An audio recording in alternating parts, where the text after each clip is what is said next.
बिस्मिल्लाहिर्रहमानिर्रहीम। Control your self, काबू रखो अपने पर। क्या हो गया? नुकसान हो गया, हार गए हो, शिकस्त मिल गई है, नौकरी नहीं मिली, टेस्ट में फेल हो गए हो, पेपर नहीं पास हुआ, घर किराए का है, अबू बीमार हैं, कोई रास्ता नहीं बन रहा, कोई जरिया नहीं नजर आ रहा, हजारों वजवात होंगी जो मैं बोल भी नहीं पा रहा, जो शायद तुम्हारे दिल और दिमाग में इस टाइम चल रही हो। कंट्रोल योर सेल्फ यार, बैठो सुकून से। कैसे सुकून से बैठूं? समझ में नहीं आ रही, क्या करूं, किधर जाऊं, कहाँ तो मरूं, कोशिश कर करके थक गया, नाउमीद हो गया हूं। क्या बातें सुनूं तुम्हारी? इन बातों से क्या होगा? हिम्मत मिल जाएगी, कुव्वत मिल जाएगी, थोड़ा दुख कम हो जाएगा। इस वीडियो को सुनने से आपका थोड़ा दुख कम हो जाएगा। इस वीडियो को सुनने से आपका थोड़ा दुख कम हो जाएगा, तो पूरी सुनिएगा। देखो, हमारे लाइफ में इर्द गिर्द परेशानियां आती हैं। क्या करने के लिए? हमें मेंटली डिस्टर्ब करने के लिए। कुछ भूख की हालत में आती हैं, कुछ घर की परेशानियों की हालत में आती हैं, कुछ बीमारी की हालत में आती हैं, कुछ बैड लक्स होती हैं, कुछ बदनसीबी की हालत में आती हैं, कुछ मंजिल नहीं मिलती, नाकामी की तरफ होती हैं। जो सब कुछ हमारे पास होता है उसके तरफ हमारी नज़र नहीं जा रही होती, लेकिन जो चीज़ हमारे पास नहीं होती है हमेशा हम दिलो दिमाग उसी की तरफ रमा दमा होता है और सोच रहा होता है कि यार काश वो मिल जाती ना, सब ठीक हो जाता। वो मिल भी जाता ना तो फिर भी सब कुछ ठीक ना होता। वो मंजिल भी मिल जाती फिर भी सब कुछ ठीक ना होता। आपको क्या लगता है लाइफ में सेटिस्फाई होना बहुत आसान है?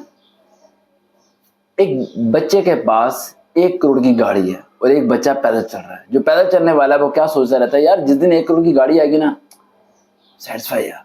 और जो 1 करोड़ वाला सोच रहा होता है वो बताओ सोचे यार 1 करोड़ की गाड़ी तो है, लेकिन जिस दिन हेलीकॉप्टर होगा ना उस दिन सेटिस्फाई। सेटिस्फाई दोनों ही नहीं है बेटा, दोनों नहीं है। जरा छत पे खड़े होकर नजर दुराओ, देखो हजारों लाखों करोड़ों नहीं खरबों लोग ऐसे हैं जो कि किराए पे रह रहे हैं। और तुम्हारे पास अगर अपना एक कमरा है और किराए का है तो ये सोचो कि हजारों लाखों लोग ऐसे हैं जो फुटपाथ पे सो रहे हैं। और अगर तुम फुटपाथ पे सो रहे हो तो ये सोचो कि हजारों लाखों लोग ऐसे हैं जिनके हाथ पांव नहीं है। कहने के अपने से नीचे देखो। हुज़ूर पाक सल्लल्लाहु अलैहि वसल्लम की हदीस मुबारक है कि अपने से नीचे देखने वाले शख्स हमेशा खुश रहते हैं और अपने से ऊपर देने वाले शख्स हमेशा नाराज रहते हैं अपनी जिंदगी से। तो अपनी जिंदगी से अगर खुश रहना चाहते हो तो कंट्रोल योरसेल्फ, काबू रखो अपने दिलो दिमाग में। ये पागल कर देंगे तुम्हें, कमूनी में मार देंगे तुम्हें, डिप्रेशन का मरीज बना देंगे तुम्हें। तुम्हारी हड्डियां, तुम्हारा सिर सारा दर्द कर रहा होगा, दिन में भी सोगे, रात को भी सोगे, मंजिल की तरफ तुम रवा दवा नहीं रहोगे, क्योंकि तुम्हारे दिलो दिमाग में एक ही बात बैठ जाएगी कि तुमसे बड़ा बदनसीब शख्स है कोई नहीं। तो उस टाइम कंट्रोल योरसेल्फ, काबू रखो अपने पर।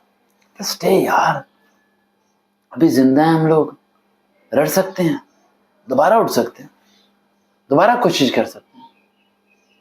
थकियो कोशिश कर करके, हिम्मत खत्म हो गई है, मैं हूं ना तुम्हारे साथ।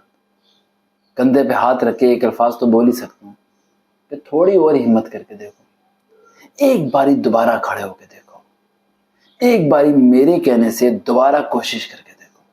क्या हुआ? अगर नहीं करोगे तो हार तो तुम पहले ही गए हो ना, डूब तो पहले ही गए हो ना, सब कुछ खत्म तो पहले ही हो चुका है ना, तो बचा क्या? कुछ भी तो नहीं। तो जो बच गया उसे भी इस्तेमाल कर दो। जो जिंदगी रह गई है चंद महीनों की, चंद दिनों की, चंद सालों की, चंद सेकंड्स की, उसे कोशिश में गुजारो, ताकि जब तुम्हें मौत आए तो तुम अपने आप को एक अल्फाज जरूर बोल सको कि यार कोशिश मैंने आखिरी दम तक की। नसीब में नहीं था, अलहदा बात है, अल्लाह ने नहीं दिया, अलहदा बात है, लेकिन यार मेरी कोशिश में कोई कमी नहीं थी। मेरा मकसद जो था वो बिल्कुल क्लियर था और मैं उस पर रोजाना एफर्ट कर रहा था, रेगुलर बेसिस पे एफर्ट कर रहा था, लेकिन नहीं मिल रहा। तो क्या करूं? मार दूं अपने आप को, नस काट लूं, छत से छलांग मार दूं, मर जाऊं? तो एक बार ठंडे दिमाग से सोचना कि तुम्हारे साथ हजारों लोग जुड़े हुए हैं। तुम्हारे माँ बाप, तुम्हारे बहन भाई, तुम्हारे बीवी, तुम्हारे बच्चे, तुम्हारे दोस्त, तुम्हारे यार, तुम्हारे मोहल्लेदार, तुम्हारे अच्छे लोग, हत्ता कि तुम्हारे बुरे लोग भी। समझ आ रही है? तुम तन्हा नहीं हो, तुम रेवड़ के अंदर हो, बस फर्क तुम्हें तुम्हारी पहचान नहीं पता। तो जब भी परेशानी आए तो कंट्रोल योरसेल्फ, अपने ऊपर काबू रखो जिंदा रहने के लिए, उस मुश्किल वक्त से गुजरने के लिए। वो टाइम गुजर जाएगा, आज नहीं तो कल, कल नहीं तो परसों गुजरेगा जरूर। ये बस जिंदगी में ज़हन रखना कि वक्त जरूर गुजरता है। तुम एक वक्त छोटे थे, आज बड़े हो गए हो, आज जवान हो चुके हो। बचपन में पाँव टूटा होगा, परेशानियां आई होंगी, कुछ ना कुछ हुआ होगा, लेकिन सब गुजर गया ना, तो ये भी तो गुजर जाएगा ना। रो के गुजार या फिर मुस्कुरा के गुजारो, गुजर तो जाएगा ही। लेकिन एक बात ध्यान में रखो, اپنے اوپر قابو رکھو. پریشانی آئے، غم آئے، جو بھی آئے اسے جھیلو صحیح طریقے سے. اس کے سامنے کھڑے ہو جاؤ طوفان کی طرح. وہ ٹکر مارے ہلنا مت، پاؤں مضبوط رکھو، مٹھیاں بند رکھو. دیکھو کتنا وقت لگے گا اسے تمہارے پاس سے لوٹ کے جانے میں. اور وہ یہ کہتی بھی جائے گی پریشانی کہ بڑا ہلایا تھا میں نے اس کو، لیکن ایک پل کے لیے بھی یہ ٹوٹا نہیں، آخری دم تک کھڑا رہا. یہ اگر آپ کو اس طرح کی موٹیویشن ویڈیوز چاہیے تو ابھی فیس بک پہ جا کے سرچ کریں وقار وحید ریئل موٹیویشن، اور اس وقار ریئل موٹیویشن کو چینل کو سبسکرائب کیجیے تاکہ آپ اس طرح کی ویڈیوز کو دیکھتے رہیں.